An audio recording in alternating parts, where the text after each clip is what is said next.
মানুষের যাত্রাপথে নানা ভোগান্তি ও অতিরিক্ত ভাড়ার চাপের মধ্যে নেত্রকোনায় বিআরটিসি বাস অনেকটাই স্বস্তি দিচ্ছে জেলার বিভিন্ন উপজেলার ছাত্রছাত্রীসহ সাধারণ মানুষকে।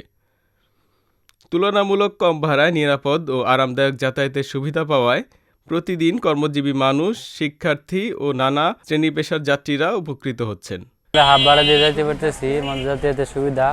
নেত্রকোনা শহরের বিএডিসি ফার্ম সংলগ্ন এলাকা থেকে ছেড়ে যাওয়া বিআরটিসি দ্বিতল বাসগুলোতে প্রতিদিন জেলার হাজারো মানুষ ময়মনসিংহ সহ বিভিন্ন গন্তব্যে যাতায়াত করছেন।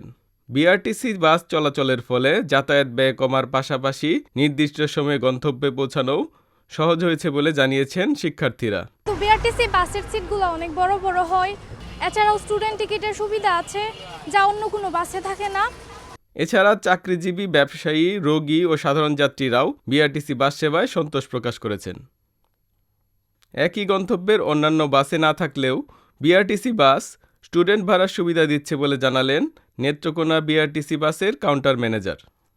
আমি বিআরটিসি এই কাউন্টারে দায়িত্বে আছি। প্রতিদিন সকাল 8টা থেকে 8টা 5:05, তারপর আধা ঘন্টা পর পর বাস আসে। টিকিটের মূল্য হলো জেনারেল 70 টাকা, আর স্টুডেন্ট হাফ পাস 40 টাকা। জেলার গুরুত্বপূর্ণ সড়কগুলোতে বিআরটিসি বাসের সংখ্যা ও ট্রিপ বাড়ানো হলে নেত্রকোনার যাত্রীরা আরও বেশি উপকৃত হবে বলে আশা প্রকাশ করছেন সংশ্লিষ্টরা। নিউজ ডেস্ক, বাংলাদেশ বেতার, ময়মনসিংহ।